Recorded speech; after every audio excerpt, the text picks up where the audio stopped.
Muy buenas noches. Le damos la bienvenida de parte de Eureka como gerente general a este segundo conversatorio de mitos y realidades de la publicación, de la redacción y publicación de artículos científicos. Le damos la bienvenida a todo el público en general y a cada uno de los ponentes que nos acompañan en el día de hoy. Nuestra primera, sin más preámbulo, nuestra primera presentación va a estar dirigida por el doctor Gabino Vargas Murillo, desde Bolivia, quien es investigador y tiene una amplia trayectoria en la investigación, y nos acompaña desde la Universidad Mayor San Andrés, desde Bolivia. Y bueno, nos va a estar hablando en el tema del cual nos va a estar conversando es acerca de los motores de búsqueda de información en la investigación científica. Gabino, te doy el paso.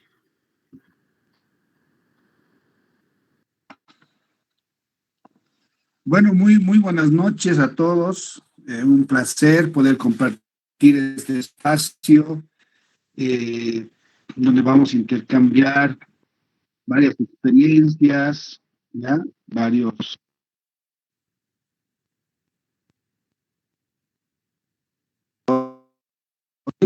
En este punto, bueno, en el módulo que yo voy a compartir con ustedes, vamos a partir de ver lo que a nivel mundial ahora se está tomando en cuenta en todos los aspectos, profesional, investigativo, educativo, ¿ya?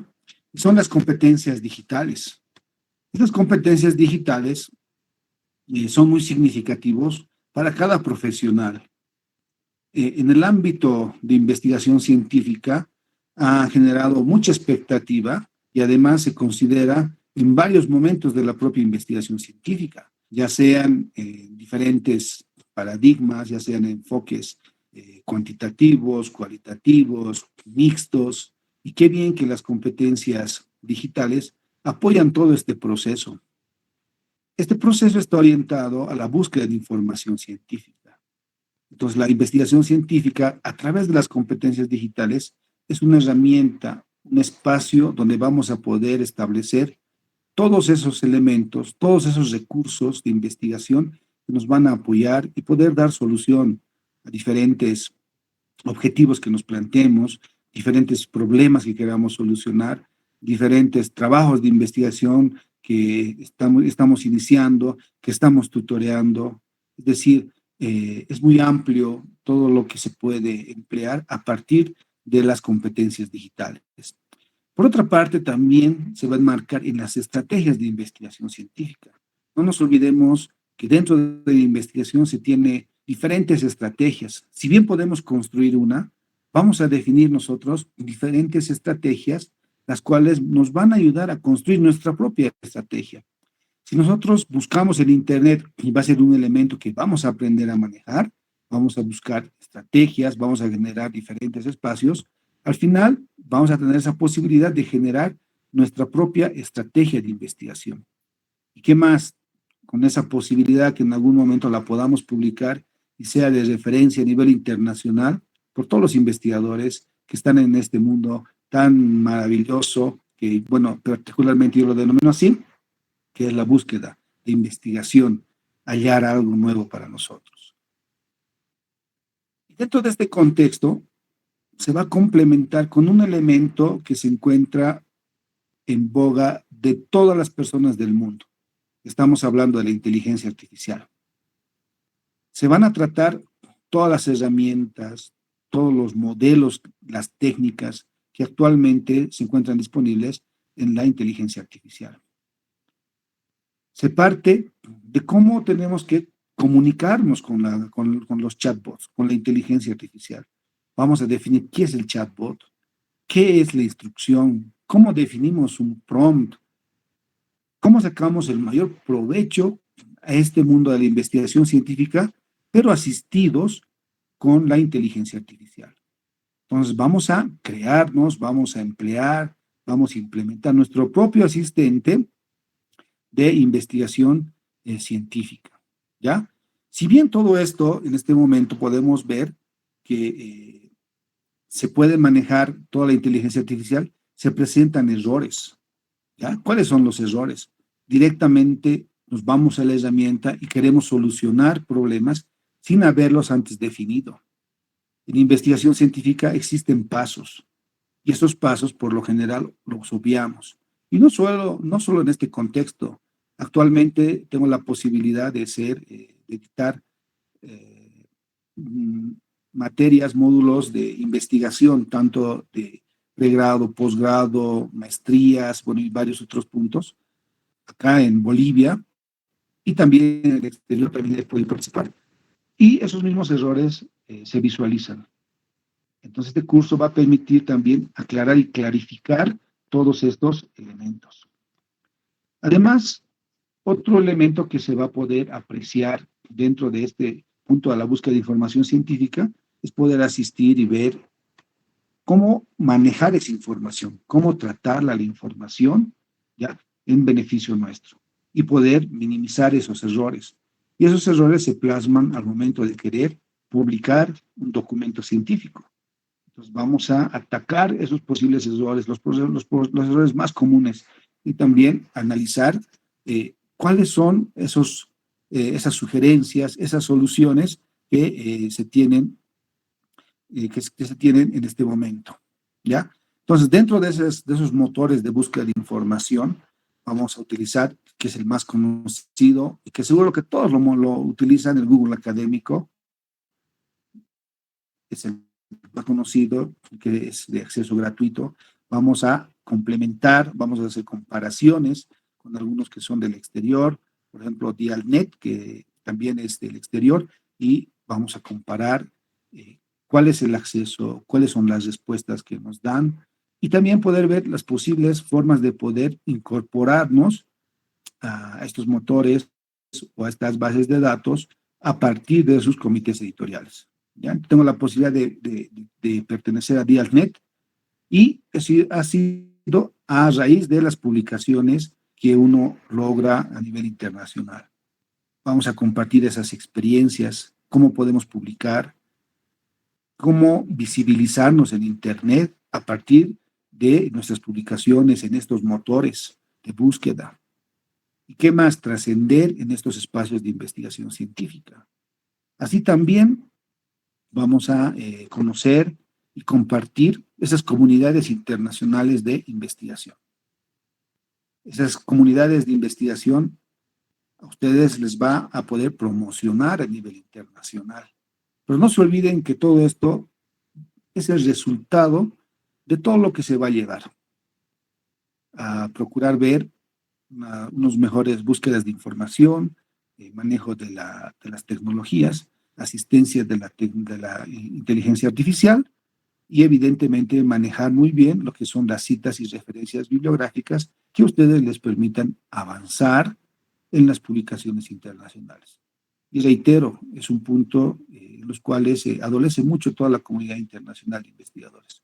Si bien llegamos a desarrollar una tesis de investigación, un trabajo que hayamos emprendido, hayamos concluido, pero nos falta ese último peldaño por escalar y poderlo publicar a partir de todos estos elementos que les estoy indicando, que van a permitir una visibilización de ustedes como investigadores internacionales, una trascendencia y también vamos a, en el caso que necesitemos, vamos a aperturar nuestras cuentas internacionales de investigadores. Como les digo, ya van a tener acceso a un sinfín de oportunidades y poderse relacionar con investigadores de todo el mundo. Entonces, ese es el espacio, la experiencia que todo este equipo va a compartir con todos ustedes. Bueno, por mi parte, les puedo indicar esos beneficios. Les animo a que continúe con este mundo de la investigación científica y todo investigador lo que persigue es trascender y que en un momento de nuestra vida señalen a Juan Pérez tiene este documento, lo ha logrado en estos repositorios, tiene estas líneas de investigación. ¿Ya? Y antes de terminar, yo les comento que uno de los beneficios que he podido poder experimentar es que en algún momento de su vida, a partir de todos estos cursos y la experiencia que uno adquiere, es que van a tener contactos internacionales. Van a llegarles las oportunidades, las invitaciones, ahí directamente por la promoción y publicación de artículos. Bueno, sin más, esa es mi intervención. Muy agradecido por el espacio y aquí compartiendo con todos ustedes este mundo tan maravilloso que es de investigación. Agradecido, estimado Pedro.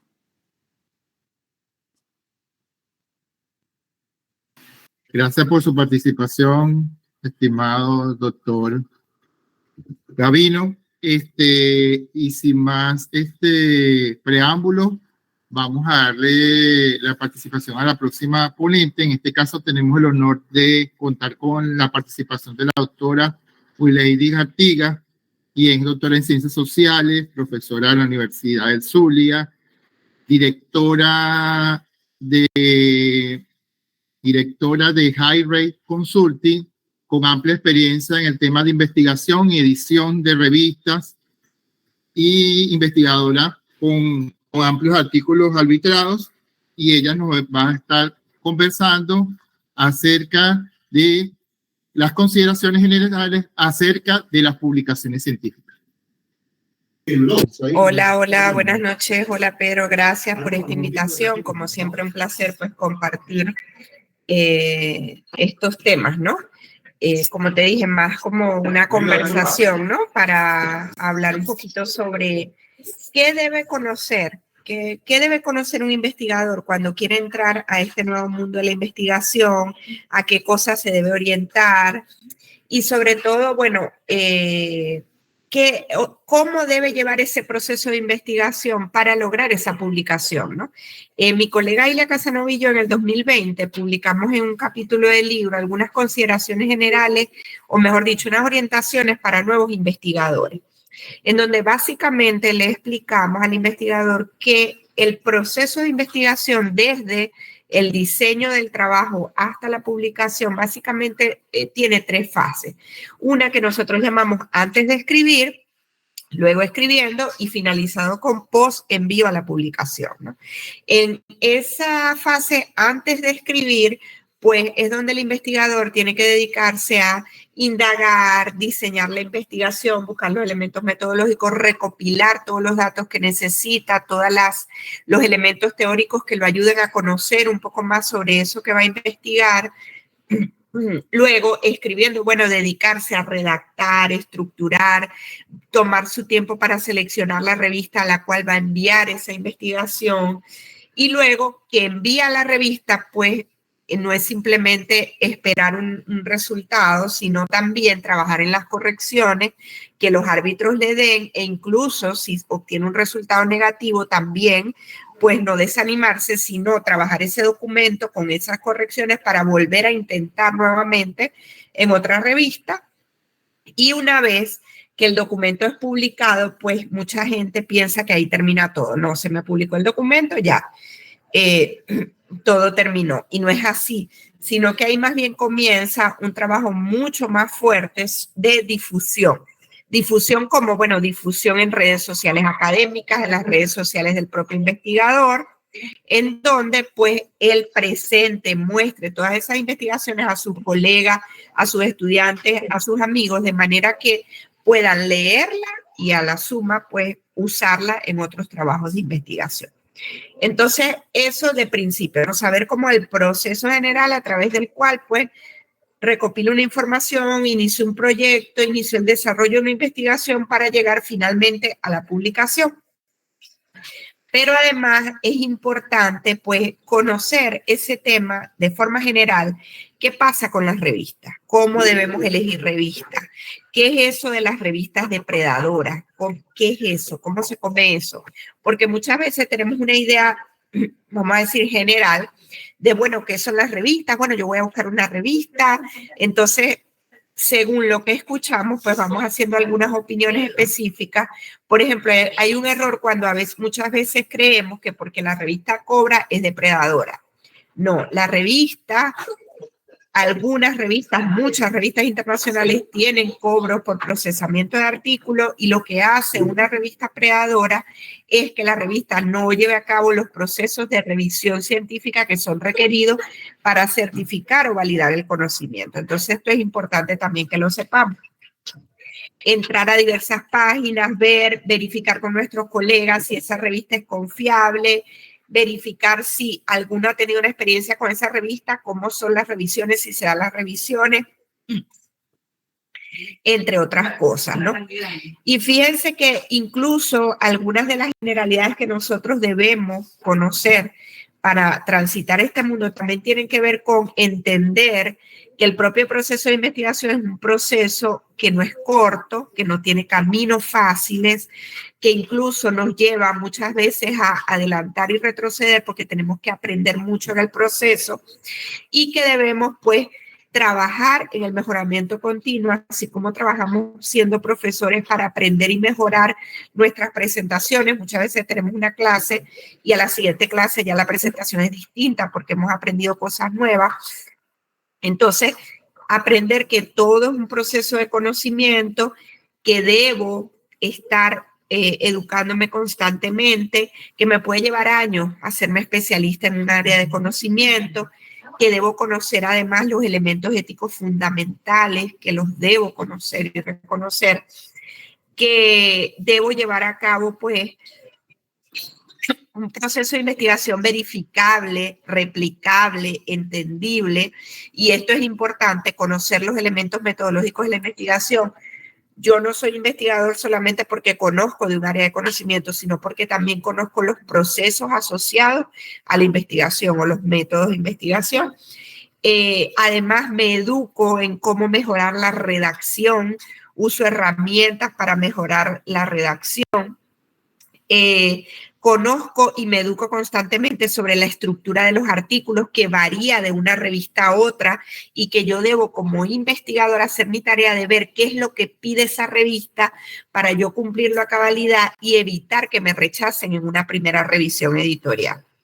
Y además, conocer cuáles son las normativas para hacer unas referencias bibliográficas o para agrupar unas referencias bibliográficas. Me ha pasado muchas veces que en las revistas nos dicen, mira, aplica APA séptima y resulta que no conocen lo que es la normativa APA séptima o la idea que tienen es la que usan y eso para un editor es, digamos, fundamental. ¿Por qué? Porque muchas revistas que tienen un nivel de rechazo de 95% en primera revisión, cuando ven que el participante o que el investigador no cumple con las normas esenciales, simplemente niegan el artículo en primera tanda. Entonces es importante que también conozcamos eso, ¿no? Y como yo siempre les digo, así como nosotros queremos buscar las mejores revistas también quieren los mejores investigadores. Entonces, ¿qué es lo que yo siempre recomiendo? Es mejor irse haciendo una carrera de investigación, publicar de menos a más en revistas con índices regionales, que nos vayan posicionando, que nos vayan creando un nombre, que nos vayan creando un índice en Google Scholar y posteriormente ir escalando hasta lograr publicar en las revistas que tienen impacto. Entonces, obviamente, pues mucha gente me va a decir, ajá, pero yo conozco a un colega que no publicó nada y el primer artículo se lo publicaron en Scopus. Pues sí, sí se dan los casos, no les digo que no. Pero yo siempre recomiendo elaborar pues una carrera antes para cuando ese editor de esa revista revise los antecedentes suyos, pues vea qué es lo que ha hecho en investigación, ¿no? Educarnos sobre el tema de los APC, del financiamiento de las investigaciones, de las revistas creadoras, qué es lo que las caracterizan, qué es lo que no, con qué revistas contamos. En Latinoamérica tenemos un centenar de revistas que son gratuitas, que nos sirven, pero por supuesto sabemos en Europa, América del Norte, pues las revistas generalmente tienen un APC. Muchas veces decimos, bueno, pero es que ese APC no se corresponde a mis recursos. ¿Por qué? Porque obviamente están contextualizados a Europa y América del Norte, en donde hay proyectos financiados que cubren estos costos, ¿no? Sin embargo, hay revistas que cobran APC, pero que hacen una rebaja o un descuento a países específicos que se encuentran en situación distinta. Entonces es importante también ver esto o participar en redes de investigación con investigadores de universidades pues muy reconocidas que nos va a permitir que esas universidades que tienen convenio con estas revistas pues logren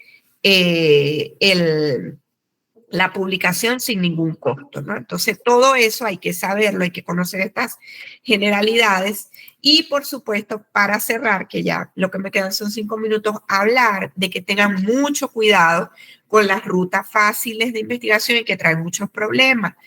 Ya hemos visto todo el escándalo que se ha creado con el tema de la compra de artículos, pues la fábrica de manuscritos es un problema internacional de la ciencia, no es un problema solo de Perú. Internacionalmente, pues existen los paper mills, ya COPE lo había anunciado, o las fábricas de manuscritos, y hay que tener mucho cuidado, no solamente porque es un problema ético, sino también porque todo lo en donde aparezca nuestro nombre va a terminar siendo nuestra responsabilidad, y comprando un artículo, pues nosotros ni siquiera sabemos si esos datos son fabricados, falsificados, hurtados, etcétera, ¿no? Además, tengan mucho cuidado con aceptar la inclusión en artículos de investigación sin conocer la temática, sin haber leído. ¿Por qué? Porque también eso es cuestionable, que se publique sobre todo cuando conocemos un área específica de conocimiento. Y además, pues, como les digo, volver al tema de revisar las revistas. Si una revista promete publicar rápido y les cobra antes de la revisión, huyan rápidamente de ahí porque ahí no es el lugar donde les conviene estar. Entonces, como siempre, bueno, para cerrar, les digo que siempre les recomiendo, bueno, educarse, trabajar continuamente, trabajo, seguir desarrollándose en investigación, intentar, no importa, me niegan un documento, lo sigo mejorando hasta que logro que esa revista que yo tengo como perspectiva para publicar, pues pueda aceptar y vea que mi documento vale la pena. Yo que tengo 20 años de experiencia en investigación, me siguen negando documentos y sigo pues trabajando en la mejora y desarrollo de las habilidades de redacción y de publicación científica. Entonces, bueno, agradecido por la invitación, Pedro, espero no haberme pasado el tiempo y bueno, me voy a quedar por aquí para cuando venga la sesión de preguntas. Muchas gracias, Willy, por tu participación.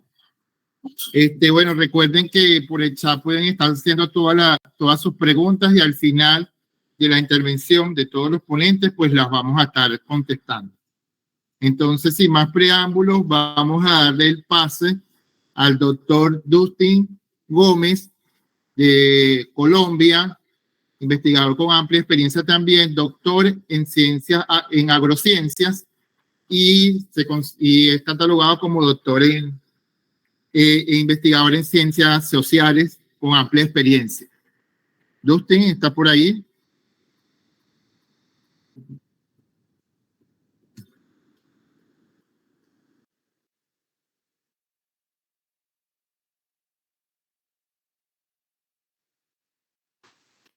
Dustin, ¿estás por allí? No está tu micrófono activo. Ajá. Pasa que Dustin, vamos a perdonar un poquito a Dustin porque usted tiene un poquito de problemas con su voz ahorita. Hola, muy buenas noches. Muchas gracias por el espacio. Voy a ser supremamente breve, estoy un poco disfónico.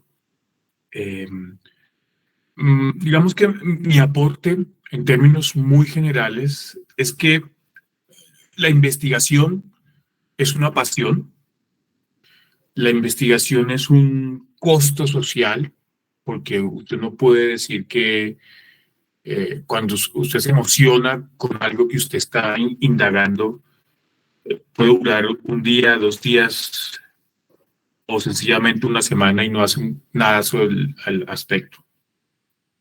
La investigación es una motivación por construir y deconstruir el conocimiento, de ampliar el acervo científico, de construir tejido social, de ampliar el aparato productivo. La investigación es la base de cualquier crecimiento y de cualquier desarrollo económico. Y en consecuencia, una forma en que nosotros tratamos de construir y de construir ese proceso es a través de la producción investigativa, la cual en este momento es obligatoria. Toda persona que se considere investigador tiene que producir, así de sencillo, es un imperativo. Y no solamente en este momento tiene que producir, sino que lo que investigamos tiene que ser pertinente para la sociedad, ¿no? No solo en el sentido en que yo genero artículos, capítulos, conferencias, sino eso cómo construye sociedad a través de las líneas que usted refleja. Y una de las formas con las cuales uno puede identificar, entre comillas, con muchas críticas, pero es una de las formas, las mejores formas desde el punto de vista de cienciometría y bibliometría, es Google Académico. Entonces, en resumidas cuentas, inicié hablando de lo hermoso que es investigar, de lo apasionante que es, así como esa emoción que uno tiene con este proceso cognitivo y constructor de conocimiento, pero también es necesario que eso lo mostremos.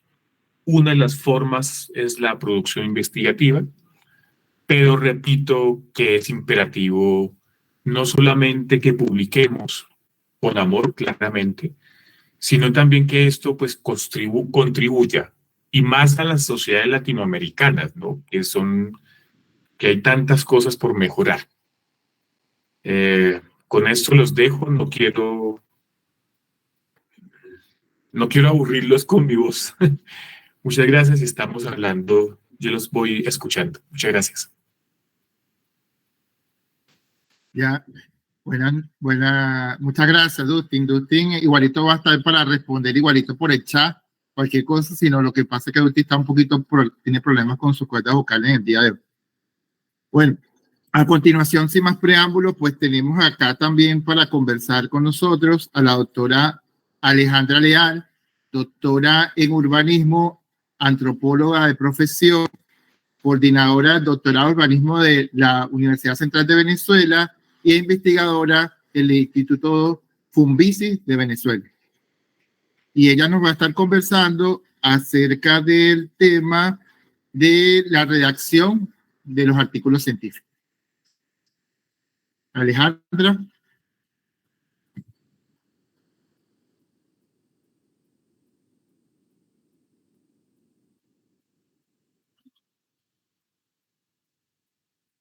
Tenía el micrófono apagado, ¿verdad?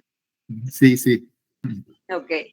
Bien, regreso. Buenas noches. Gracias, Pedro, por la invitación. Bienvenidos todos a este webinar que siempre es muy emocionante poder hablar de estas cosas de la investigación. Dustin tiene razón. Esto es una pasión. Y bueno, parte de esa pasión es publicar y publicar, entre otras cosas, artículos científicos. Me llama la atención de la intervención de la doctora Wileidis García, cómo las experiencias son similares. Yo publiqué mi primer artículo académico en el año 2007. Por supuesto, me peleé con el contenido, me peleé con la estructura, dónde organizo, había tantas cosas que decir, porque era un artículo que surgía de mi primera participación en un trabajo de investigación sobre terremotos históricos en Venezuela sobre los terremotos en Venezuela en el siglo XX. Y por supuesto había muchísimo que decir, pero de pronto me di cuenta que no tenía que decirlo todo, que podía limitarme a, en el caso de ese artículo, a hablar del discurso periodístico que la prensa venezolana había elaborado en torno a los terremotos durante la primera mitad del siglo XX. Y eso me ayudó a organizarme, a centrarme. Me di cuenta que ya la estructura estaba en las normas de la revista donde yo quería publicar y que tenía que seguir esas normas, me gustasen o no, o fuesen un poco diferentes o yo tuviese que cambiarle algo. Pero lo más útil cuando uno va a publicar un artículo es seguir la estructura y fielmente las normas de la revista, porque a primera vista te rechazan un artículo porque te pasaste de páginas, porque usaste el sistema de citación que no era, o porque el resumen tiene letra .12 y era 11. Porque todas esas cosas le complican la vida a los editores. Y los investigadores al principio no nos damos cuenta de eso, pero qué fastidio que tengo que cambiarle de 40 páginas que tiene el artículo y yo tengo que bajarla a 15, no puedo. Y yo quiero publicar es ahí pero le complicamos además la vida a los editores y a los revisores y a todo el proceso de publicación de la revista. Lo primero que aprendí con ese artículo del 2007 es que detrás de un artículo tiene que haber una investigación. El artículo nunca jamás va a salir de la nada. No es como un trabajo de esos del pregrado que nos desvelábamos la noche anterior y lo hacíamos. Eso no pasa con los artículos. El artículo tiene que tener un trabajo de investigación detrás de él, de donde nosotros podamos sacar esa materia prima y hacer un texto que por definición tiene que ser breve y conciso. Por eso es que no podemos decirlo todo. Yo aprendí que tampoco tenía que decirlo todo, que tenía que escoger qué parte me interesaba publicar en ese momento. Era un hallazgo interesante, era algo sobre el proceso de investigación, era alguna evidencia nueva sobre un tema de investigación que estaba sobre el tapete, pero tenía que escoger. Luego, pues más adelante de mi tesis de pregrado, saqué varios artículos, unos 5 artículos aproximadamente, todos diferentes, todos hablando de muchas partes de esa investigación y de distintos aspectos. Y bueno, cuando me enfrenté a la tesis doctoral ya era otra cosa, es decir, cuando me enfrenté, bueno, aquí está esta tesis doctoral que me llevó mucho trabajo y que tenía muchísima y cantidad de información. Y pues de allí hasta el momento han salido aproximadamente 7 artículos con otros 3 artículos en preparación sin que se repitan, con objetivos diferentes y con temáticas totalmente distintas. Entonces, volvamos otra vez al hecho de que el artículo por definición tiene que ser un texto bastante breve y conciso. Y nuestro lenguaje tiene que ser sobrio, nuestro discurso tiene que estar apegado a la jerga de la disciplina en la que estamos escribiendo y a las exigencias de la temática que trabajamos. Por eso una de las cosas muy importantes que a veces no hacemos es aclarar los conceptos que vamos a utilizar en el artículo. Eso nos pasa a todos los investigadores y es algo muy corriente. Como pensamos que ya esos términos son de uso común en nuestra disciplina, no nos preocupamos en detenernos un momento y vamos a aclarar el sentido de estos conceptos para saber por dónde me voy a meter en el artículo, qué contenido voy a explicar allí.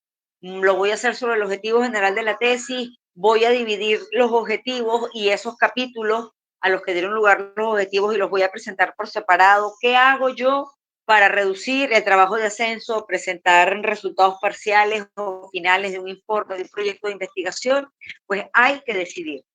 Uno en un artículo, perdón, no trabaja con un objetivo general y varios específicos. Trabajas con el propósito el objetivo de este artículo es, y es algo muy preciso y muy conciso, y todo lo que digamos en ese artículo tiene que tributar al logro de ese propósito que nosotros acabamos de enunciar. Por otra parte, algo de lo que me di cuenta con aquel primer artículo del 2007, aunque por supuesto ya lo había visto durante la carrera de antropología, era que tenía que aprender a manejar diversos sistemas de citación. Yo, pues por cuestiones de la vida académica, siempre me he movido entre varias disciplinas. Yo soy antropóloga, pero trabajo principalmente con terremotos históricos como investigadora de Fumbisis, pero mi doctorado es en urbanismo y eso me hizo virarme hacia la historia urbana y hacia la historia de la evolución del riesgo sísmico en Venezuela. Entonces, me gustase o no, pues me vi en la obligación de aprender a manejar distintos sistemas de citación. Si escribía para una revista histórica, utilizaba Chicago.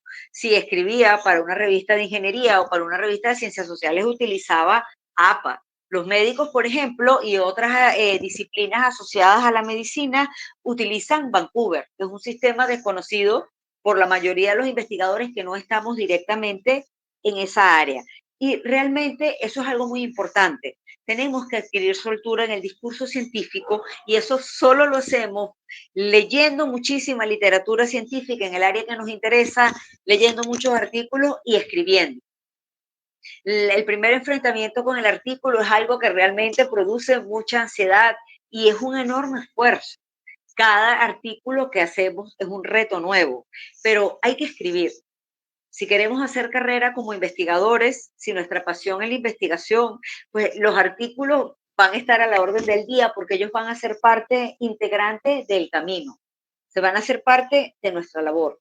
Entonces tenemos que investigar, pero también tenemos que comunicar. Otra práctica que además he encontrado útil para el desarrollo de la escritura es eso de mantener un blog de divulgación con nuestro trabajo científico y ponerlo a disposición de otros colegas que no son de nuestra área. Generalmente todos estamos muy especializados en algo y a veces nos cuesta entendernos fuera de nuestras áreas de especialidad, pero además podemos ponerlo en manos de un público más amplio, que no nos va a leer en las revistas científicas, pero que sí nos puede leer en un blog. Por supuesto que estoy hablando de divulgación científica hecha con todos los requerimientos que esto tiene. Y además eso nos saca un poco del esquema a veces rígido de la escritura académica y nos va a proporcionar mayor soltura en la escritura. Tiene además esa ventaja de que nos ayuda a navegar entre dos aguas. En la escritura de divulgación, que es muy distinta y más libre, a la escritura académica o científica, que es un poco más formal y cuyo discurso tiene unos ciertos requerimientos a los que todos nos vamos haciendo con la práctica. Entonces, escriban, publiquen, den resultados parciales, anímense a mostrar sus investigaciones no solamente en congresos, sino también en las publicaciones. Háganse un nombre publicando, háganse de un currículum publicando y háganlo con gusto. Eso siempre nos hace mejores investigadores porque además el artículo científico es algo que necesariamente nos va a mantener alertas en nuestro trabajo de investigar y en nuestro trabajo de ser docentes y además nos ayudan a descubrir vías nuevas de investigación. Los artículos siempre generan ideas en las que de repente no habíamos pensado mientras estábamos haciendo la tesis doctoral. Como el artículo no va a ser evaluado en un tribunal como el de la tesis, nos relajamos un poco más y las ideas empiezan a fluir. Entonces investiguen, publiquen, escriban muchísimo y, por favor, disfruten todo eso en el camino. Muchas gracias además por la oportunidad de compartir esto con todos ustedes. Gracias, Pedro. Muchas gracias, Alejandra, por tu participación. Bueno, seguidamente tenemos al doctor Vidal Sáenz, doctor en ciencias, mención ecología, profesor de la Universidad Central de Venezuela, es decano de la Facultad de Humanidades de Educación y actualmente coordina el doctorado en Humanidades, quien nos habla también del tema de la redacción de los artículos científicos. Buenas noches. Bueno, muchísimas gracias por la invitación, Pedro. Quiero agradecer también a Eureka por el gesto y tener la sutileza de invitarme a participar en este conversatorio. Bueno, por aquí en la lista también está la profesora Isis Viva. Ella es decana de la Facultad de Agronomía de la UCB. Y a todos los profesores que están aquí, bueno, muchísimas gracias por la asistencia durante el día de hoy. Bien, yo voy a disertar sobre algunas ideas sobre esta invitación que se titula Mitos y realidades de la redacción y publicación de artículos científicos. Bueno, ¿cuáles son las realidades? Lo que sí es cierto es que hay una primera de ellas, que es la realidad de la publicación científica. Y aquí voy a compartir algunas ideas que ya se han mencionado en las intervenciones anteriores, en donde coincidimos en ciertos puntos. Y tenemos en primer lugar una de ellas, el investigador. El investigador busca publicar sus resultados porque primero es su forma de vida, por decirlo así. Se ve la necesidad de publicar de lo que hace. Normalmente debería presentar sus avances. ¿Y cómo lo hace? Bueno, lo hace de diferentes maneras, pero una de ellas debe ser una publicación en revistas científicas. ¿Con qué objetivo publica? ¿Con qué objetivo lo hace? Bueno, esto es para ampliar en primer lugar su abanico de discusión.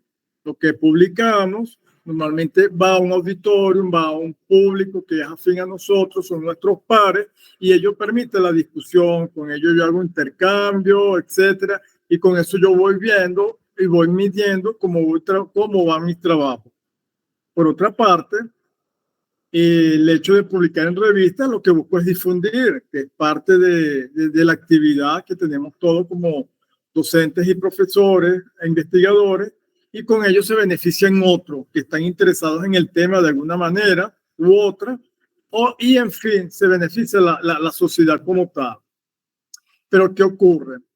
Los investigadores una buena parte de nosotros, o de todos, depende de la institución, de la universidad, etcétera, del país en donde estamos como que bajo la lupa de los centros de investigación o de las universidades donde estemos trabajando. Y en sus programas constantemente están evaluando. Entonces muchos investigadores o docentes publican por esas razones, para el cambio de sus escalafones académicos dentro de la universidad, etcétera. Y un mecanismo de poder hacer eso, pues, es incorporar en su actividad la publicación. Pero ¿dónde hacerlo? Normalmente los investigadores buscan realizarlo en revistas científicas porque son las que nuestro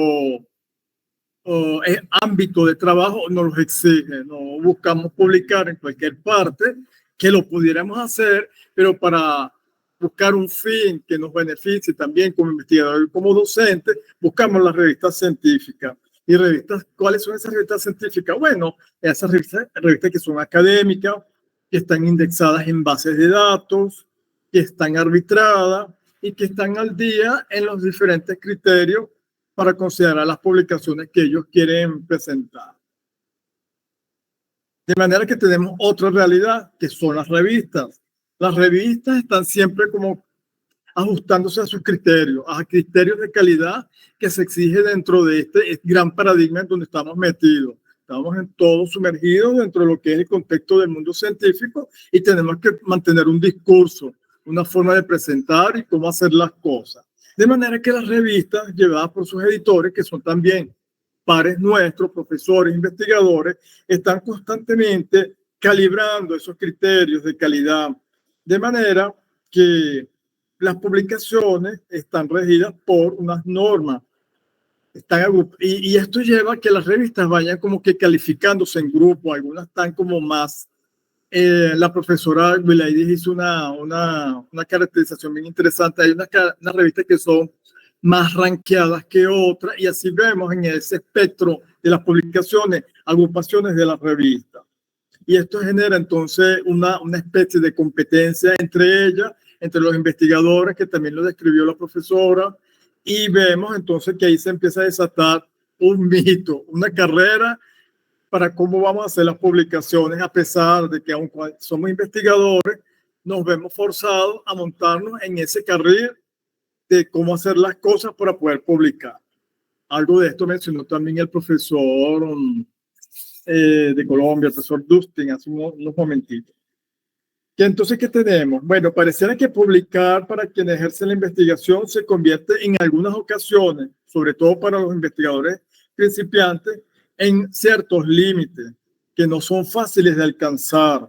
¿Por qué? Porque, bueno, en principio, los docentes de los investigadores viven sus propias realidades y cuando se van a enfrentar al momento de publicar, se encuentran algunos de ellos, o básicamente todos los que empiezan en esto, que no es lineal expresar esas ideas que se han llevado durante algún tiempo a través de la investigación. De manera que aquí vemos entonces una especie de combinación entre investigador y revista. Si la revista, a pesar de cumplir con los criterios y no está en determinadas bases de datos, pues la revista puede caer en algo que se menciona que no es de la confianza de lo que quieren publicar, y ahí se establece una serie de relaciones, podemos decirlo, vamos a poner el contexto de la discusión del día de hoy, se genera un mito, porque pareciera que si la revista no está en un indexador y el otro y el otro y el otro, puede generar un ruido para que quien vaya a publicar y la revista es afín a su línea, pues eso genera un rechazo por parte del que quiere hacerlo.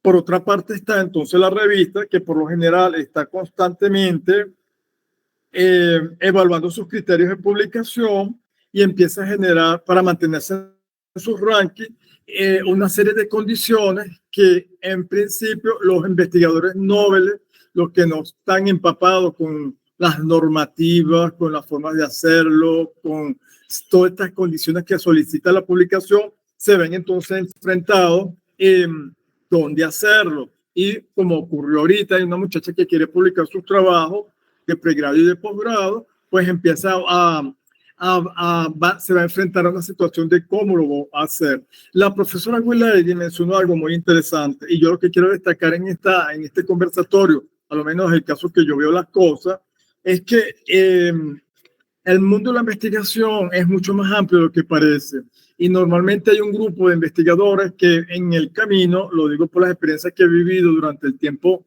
que he estado trabajando en la universidad, que ya son cerca de 30 años, muchos de ellos se cohíben de hacer sus publicaciones de una manera más formal o más continua en las revistas académicas porque no están inducidos o no se han preparado o no se saben manejar dentro de este mundo. De manera que creo que sería bueno, como mencionó la profesora Wiladies, generar una actividad dentro de este mundo de los investigadores que hacen cosas, pero que no se animan a publicar porque están con una condición de frustrante sobre cómo enfrentarme con las normas de la revista, etcétera, llevarlos a estos procesos que puedan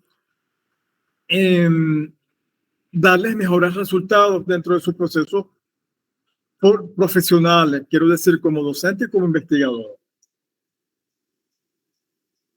Aquí entonces lo que quería mencionar que entonces estos investigadores que se encuentran en estos niveles ven entonces la publicación, por decir que es como una especie de mito, una figura inalcanzable para llegar a representar sus avances como docente investigador, donde tienen material que es sumamente interesante, que nosotros lo podemos ver y muchas veces hemos invitado a investigadores que publiquen sus avances, que los presenten en las revistas que sean de su conveniencia y vemos que no hay esa motivación.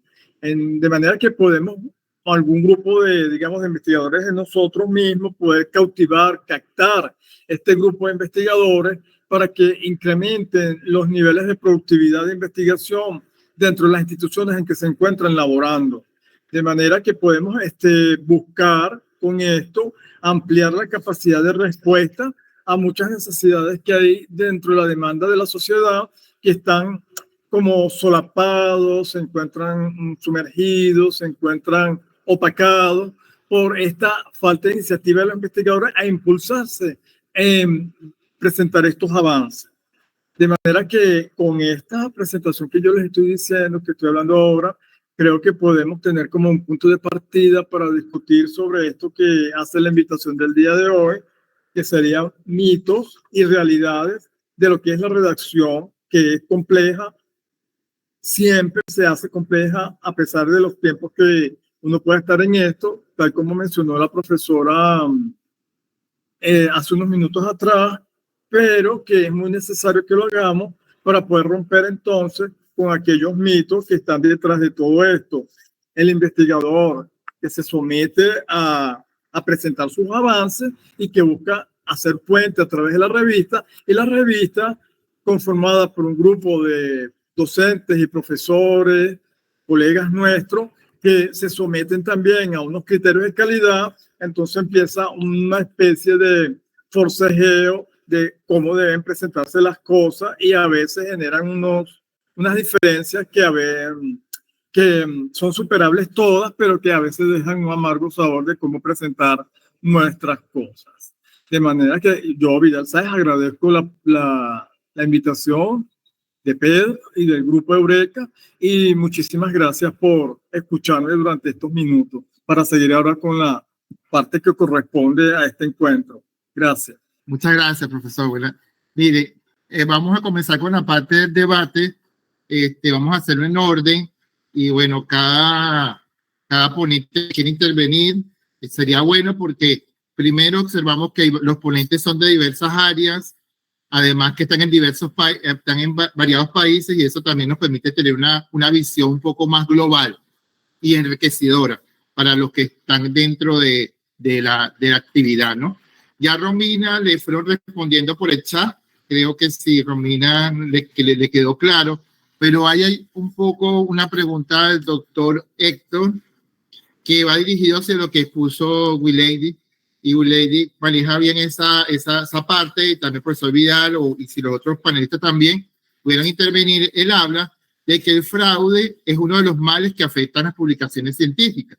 Desde su experiencia, como los investigadores y los editores pueden prevenir el fraude en las publicaciones científicas en la actualidad.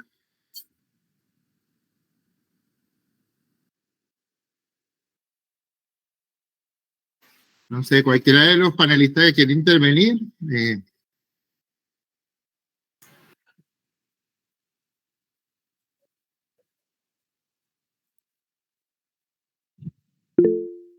Ajá, Vidal.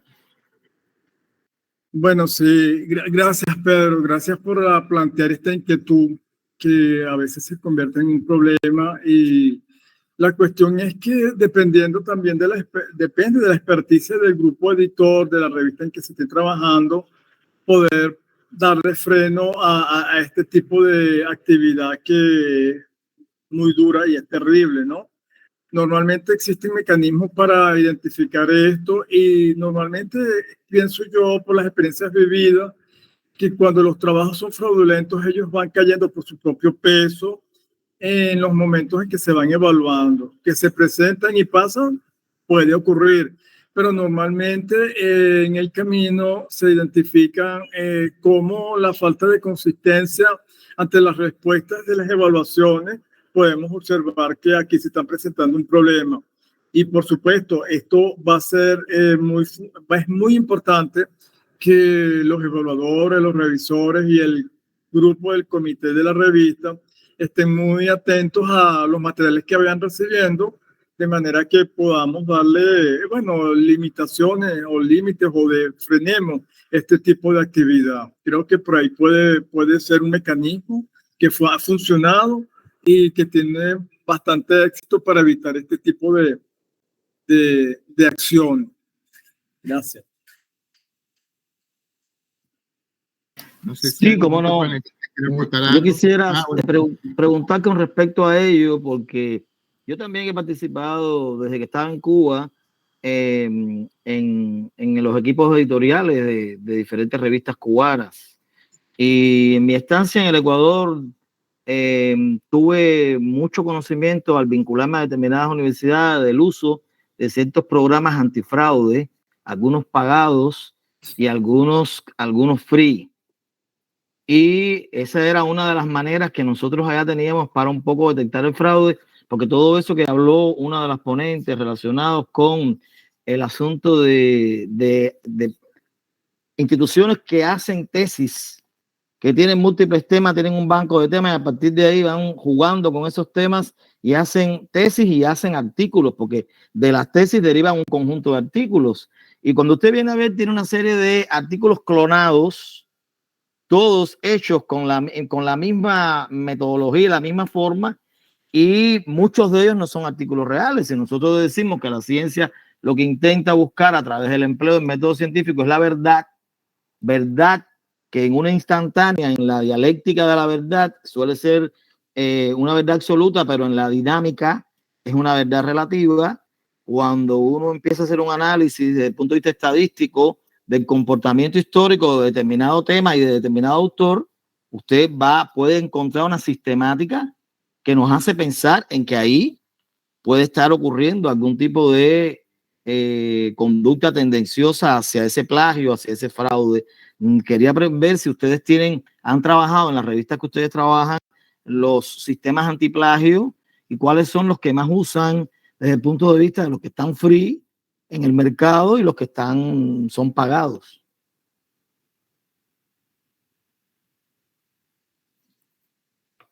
Si alguno quiere intervenir. Wilene. Sí, bueno, ya sabemos pues lo grave de este tema de las empresas con los bancos de artículos, con los bancos de tesis. Y muchas veces las revistas incluso pues no tenemos idea, pues porque partimos de la buena fe de que,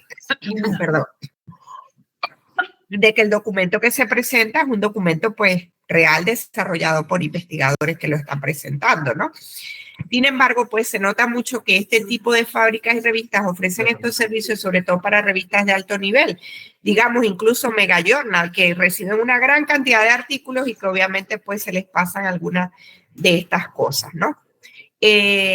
Los sistemas antiplagio, pues yo utilizo particularmente Identicate, que es un sistema que es parte de Turnitin, pero para revistas científicas, y es un beneficio que tenemos todos los que somos miembros de Crossref, que tenemos hoy, nos permiten pues usar este sistema a un bajo costo, porque en realidad los sistemas antiplagio pues son bastante costosos, depende del nivel de documentos que se busquen, ¿no? Anteriormente utilizaba algunos gratis por internet, pero creo que ya todo eso empezó a cerrarse. Es decir, que definitivamente pues ahora, o si eres miembro de una universidad, utilizar el sistema de la universidad, o alguien pues que maneja algún sistema específico que te pueda hacer el favor de pasarlo, porque siempre recomiendo antes de enviar a la revista pues pasarlo para evitar pues regresar por este detalle, ¿no? Entonces, bueno, eso básicamente, y yo siempre digo, de hecho tengo un video de YouTube con respecto a los sistemas de antiplagio, porque yo siempre digo que también es muy importante que conozcamos y sepamos que el sistema antiplagio requiere opinión humana. No es simplemente pasar el antiplagio y decir, tiene 30%, se copió. No, eso es un sistema que lo que hace es decir cuántas palabras tiene repetida, cotejar, y sabemos que hay palabras sumamente usadas, frases ya repetitivas, bibliografía que se usan en varios documentos y que obviamente nos va a dar como plagio. Entonces, hay que trabajar en la configuración y poner los filtros requeridos. De principio yo digo, quítele la bibliografía, quítele la cita, pero también tener criterio humano para decir, está bien, esto dice 15%, pero es porque repite mucho la palabra pero, por ejemplo. Entonces, también tener ese tipo de conocimiento para no caer en lo que cae mucha gente que solamente pasa el antiplagio, no pone ningún filtro y dice, usted se copió, pero realmente no es así. Entonces, esa es mi recomendación. De acuerdo totalmente. El profesor Vidal quiere intervenir eso mismo y luego la doctora Alejandra. Sí, bueno, cortito, es compartir un poco la idea que mencionó la profesora Wilady, que los sistemas antiplagio a veces pueden ser crueles si se manejan bajo esos criterios, ¿no? Porque cuando metes el documento completo y dejas, por ejemplo, la bibliografía, entonces los porcentajes de antiplagio suelen dispararse y es muy difícil bajo ciertas condiciones, que es parte del discurso académico, pues hay construcciones que son necesarias y la vas a encontrar ahí y en cualquier documento. Con respecto a lo que pregunta aquí en el chat, Luis Bustillo, que también me llama la atención, él dice lo siguiente: buenas noches, logré revisar esta información de venta de artículos o similar que ocurre en Perú. ¿A qué se puede deber esta situación? ¿Son las instituciones que exigen, es el gobierno, o cuál sería el génesis de este problema? Gracias. Yo no sé qué ocurre en Perú porque yo desconozco el contexto en que se desenvuelve el mundo académico allí. Yo sé que hay problemas en ese país y yo lo voy a decir de una manera analógica, no me atrevo a decir qué es lo que ocurre, pero normalmente para los ascensos académicos, a lo menos aquí en Venezuela, los profesores que están dentro de las universidades nacionales, parte de su responsabilidad es generar productos que le permiten ascender de un escalafón a otro, y muchos lo hacen a través de investigación y publicando artículos. Si ese mecanismo es similar en Perú, puede que esté ocurriendo algo de esto, porque el ascenso significa dentro del mundo académico, además de un fortalecimiento dentro de lo que es la investigación y la academia, una mejora económica, y normalmente los sueldos académicos universitarios son buenos en donde correspondan. A lo menos aquí en Venezuela no son los mejores, pero sí sé que en términos promedio a nivel latinoamericano los sueldos de los profesores son relativamente buenos y les permiten mejorar mantener su calidad de vida. Ahora, si eso es así, esa es parte de lo que puede ser la respuesta, pero ¿qué ocurre? No lo sé. Sería interesante indagarlo, pero eso genera entonces unos vacíos y unas otras preguntas de por qué lo hacen con tanta frecuencia. Eso sí que no me atrevo. Gracias. Copiando un poquito la participación de Vidal antes de darle el pase a Alejandra, pues, porque yo estoy acá en Perú. aparte de que la situación sí es real entre la situación de que hay muchas empresas, digamos, con el banco de tesis, pero también hay un tema político en la situación también, pues porque precisamente todo este debate entró desde que personas que están en el gobierno tenían como que sus trabajos de grado un poco comprometidos, de que lo habían comprado y todo desde ahí vino desencadenando un tema político que este país tiene pues.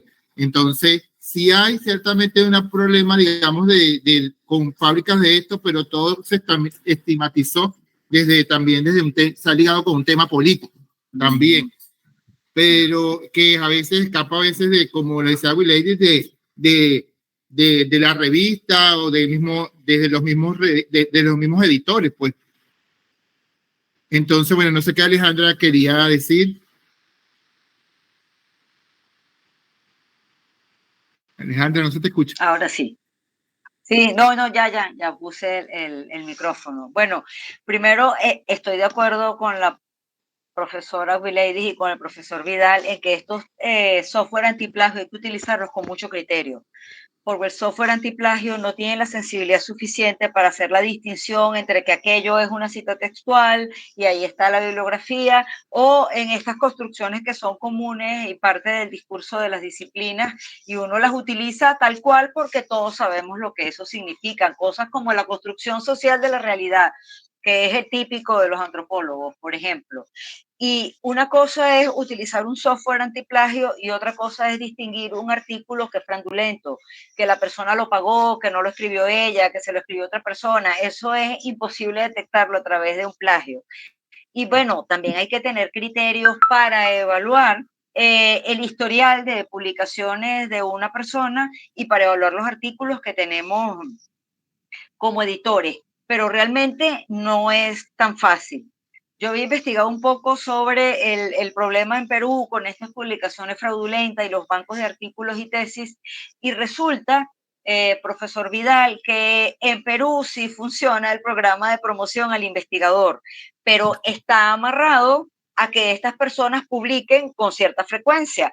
Y bueno, allí también hay que ser un poco razonable. Nosotros como investigadores no producimos 6 artículos al año. Si producimos 3, bueno, somos unos genios, porque escribir un artículo no se hace en un mes. Entonces, mientras escribo el artículo, si el artículo es en grupo, los consensos y las negociaciones internas del discurso con los compañeros del artículo y luego todo el proceso de edición, si el artículo tiene fotografías, mapas, planos, etcétera, gráficos, es todo un trabajo de producción que no se toma poco tiempo. Ya de por sí es sospechoso un investigador que publica 10 veces al año, 6 veces al año, de un montón de temáticas muy diversas. Uno diría, bueno, ahí está pasando algo. Entonces, también como científicos y como investigadores que estamos metidos en este tema de publicar, editar, ser árbitros en alguna revista, pues hay que ser razonables. Al parecer vamos a tener que hacernos como un manual de uso para evitar el fraude en el tema de las revistas científicas y también con las tesis. Ese es otro tema importante, pero como estamos hablando de publicaciones científicas, no nos vamos a meter en esas honduras de los trabajos especiales de grado y las tesis doctorales. Eso era todo. Doctor Gavino. Bueno, sí, quería compartir también la experiencia de las publicaciones y de la inteligencia artificial. Actualmente el manejo de la inteligencia artificial nos ha generado mucha información y estas se están incorporando ya en lo que son los artículos, investigaciones. Y al momento de generar, se han generado otras herramientas que nos ayudan al parafraseo y esto está generando dificultades, se puede identificar ya esta información que se puede decir que está viniendo combinada, mezclada y ya algunas herramientas están empezando a detectar, por ejemplo, ya lo han manifestado el Turnitin, que evidentemente tiene ya algún componente para poder detectar la misma inteligencia artificial. Otro es el Text Center, también inteligencia artificial que nos ayuda a poder identificar, pero sin embargo, esta inteligencia artificial de doble filo nos ayuda a generar texto, lo podemos parafrasear y he podido observar que en varias tesis incorporan ya la información de la inteligencia artificial. Ya lo han manifestado los profesores, los colegas, es mucho el criterio del investigador, de los pares, del comité editorial, al momento de ver el estilo de redacción del investigador. Puede ser un parámetro, ¿no? Eso puede identificar algunos elementos. Entonces, estamos en un momento donde la inteligencia artificial de una manera nos ayuda, pero por otra parte nos está provocando muchos problemas en este mundo de la redacción y artículos. Eso quería compartir. Hay dos preguntas que se relacionan, y es el tema con el tema de los antiplagios, y es sobre las citas textuales. ¿Qué cantidad de citas textuales se tienen que hacer para que no las detecte? O si es mejor parafrasear. Entonces, bueno, este tema de citas directas, indirectas, porque las citas indirectas son las parafraseadas, pues las directas son las que son textuales. Pero si alguno tiene que añadir, igual el software, como se lo explicaba bien Will, tiene para poner criterios excluyentes, y entre eso están las citas de más de 40, o sea, de 40, que como lo dice la normativa, 40 palabras, tú las puedes excluir y no te va a llamar plagio. Pero no sé si alguno de los panelistas quisiera decir algo sobre eso en los temas, digamos, de edición, pues. ¿Qué está contemplado para aceptar como citas textuales? ¿Qué cantidad? ¿Qué porcentaje?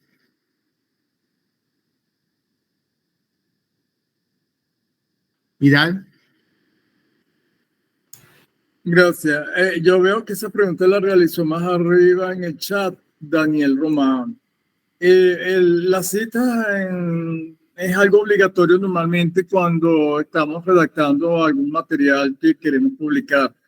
Pero cuando la información es muy amplia y tenemos varios autores, el parafraseo es lo mejor, pienso yo, porque está en nuestra capacidad de poder retomar la idea de la mejor manera y concretar lo que queremos decir, y eso demostraría, aparte, la experticia de quien escribe, su capacidad de redacción ante el tema, y eso es una manera de poder abordar lo de la cita para que sea la mejor respuesta ante la redacción del artículo, el parafraseo, y hacerlo de la mejor manera para que pueda tomar las ideas de las fuentes que está trabajando y allí puedes demostrar experticia en su redacción. Eso es lo que podemos hacer. Pueden haber otras alternativas. Gracias. Hay una pregunta por ahí que habla acerca del tema de la transdisciplinaridad, y yo quisiera que nos hablaras un poco sobre eso, Willy, sobre el tema de la endogamia, pues, o sea, que ahorita las revistas están buscando de que se unan varios autores de varios países para que obviamente tenga mayor alcance las revistas, pero también está el tema que comentaste de saber bien con quién te unes a la hora de publicar, pues.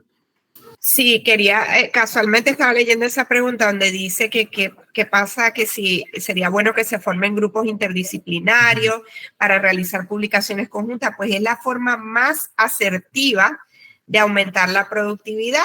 ¿Por qué? Porque realmente esto potencia la productividad. Cuando tú participas, yo siempre digo, lo ideal es participar en varios proyectos internacionales, ¿verdad? De manera que obviamente dentro de tu área y competencia de conocimiento, porque no es en cualquier cosa que puedes participar, tú puedas aportar dentro de ese grupo de investigación tus ideas y se generen publicaciones conjuntas desde diferentes frentes, ¿verdad? Es la forma más, digamos, acertada de aumentar la productividad. Y obviamente, como dice Pedro, también las revistas ahora, uno de los puntajes que influye para las revistas de entrar en Scopus es la participación de autores de diversos países, pero no es que en diferentes artículos. Cuando en un mismo artículo participan autores de distintos países, significa que pertenecen a redes de investigación, están en proyectos y por tanto, pues eso genera pues una investigación más amplia. Fíjense que hay investigaciones donde hay profesores, por poner un caso, de México, de Perú, de Chile, y resulta que aplican el mismo instrumento en 3 países, por tanto es de más importancia, de más interés, tiene una comparativa más amplia. Y las revistas pues necesitan ese interés, generar ese interés con artículos que lleguen a ese punto, ¿no? Y por supuesto es muy recomendable, si usted no es investigador, intégrese a un grupo de investigación. Yo siempre les digo, inténtenlo, entren a ResearchGate, busquen por área de conocimiento, pidan a profesores reconocidos en otros países si tienen proyectos de investigación que sea la posibilidad de que ustedes puedan integrarse, se asombrarían de que no es tan difícil hacerlo. Entonces, además, aprenden de otro proceso, de otra forma de trabajo y avanzan también en su trabajo de investigación. Muchas gracias, Ule. No sé si otro panelista quiere intervenir. ¿Existe una última o unas otras preguntas? Bueno, Alejandra.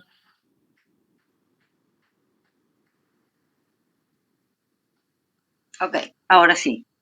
Bien, creo que había comentado en la primera intervención que mi vida de investigadora siempre ha sido transdisciplinaria. Mi primer trabajo de investigación, aun siendo antropóloga, fue una recopilación histórica sobre terremotos del siglo XX en Venezuela y bueno, por allí se me sembró el gusanillo de los terremotos y ahorita soy investigadora de Fonvisi en el Departamento de Sismología, donde yo soy el único científico social, pero me ocupo de los terremotos históricos que requieren investigación en fuentes históricas y requieren un análisis que integre el contexto social y general y urbano donde ocurren cada terremoto. Es algo muy interesante y muy enriquecedor formar parte de un grupo transdisciplinario de investigación, donde los artículos y las investigaciones se elaboran considerando las perspectivas de cada uno de los miembros de ese equipo. Es algo realmente enriquecedor.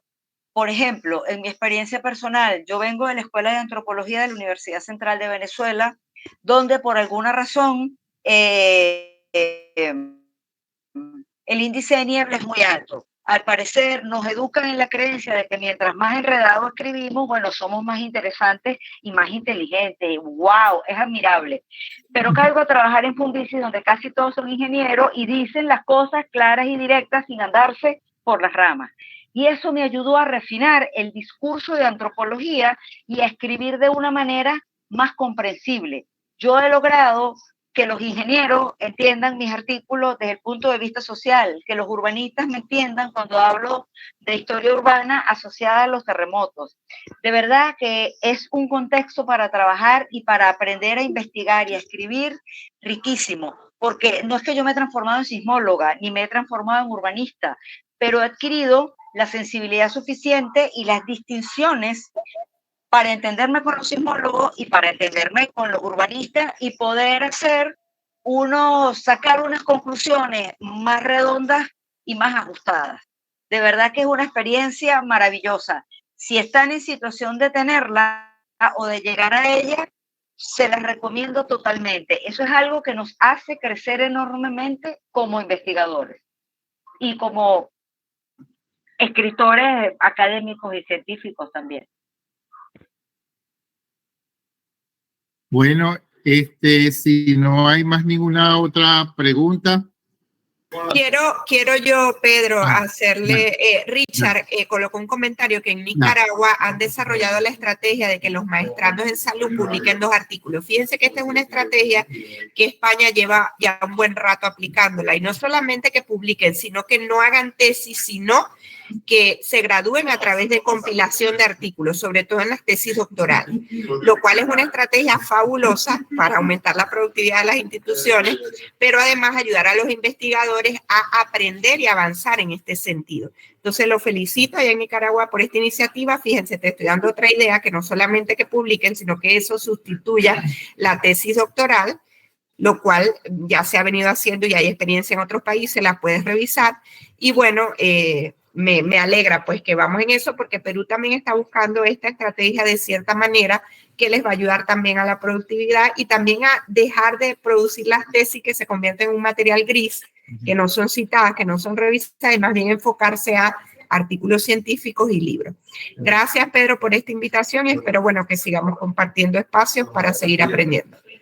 Y bueno, de antemano le doy las gracias a todos los ponentes el día de hoy por haber participado, por su valioso aporte, y bueno, seguiremos creando espacios como este para poder ir creciendo. Y bueno, les invito a poder seguir las redes de cada uno de estos investigadores que nos han podido aportar. Ellos siempre están poniendo materiales, a poder revisar sus artículos que ellos han publicado para que puedan aprender. Hay diversas áreas de investigación. También ese es un aporte. Ellos le están dando hoy, también nosotros también aportemos a seguir, a citar sus artículos, a revisarlos, a poder ir aprendiendo cada día más y así vamos sumando. Entonces, bueno, le damos las gracias y nos vemos próximamente. Hasta luego. Hasta luego, colegas. Un gusto. Hasta luego. Saludos. Feliz noche. Buenas noches a todos. Muchas gracias, Pedro y Eureka.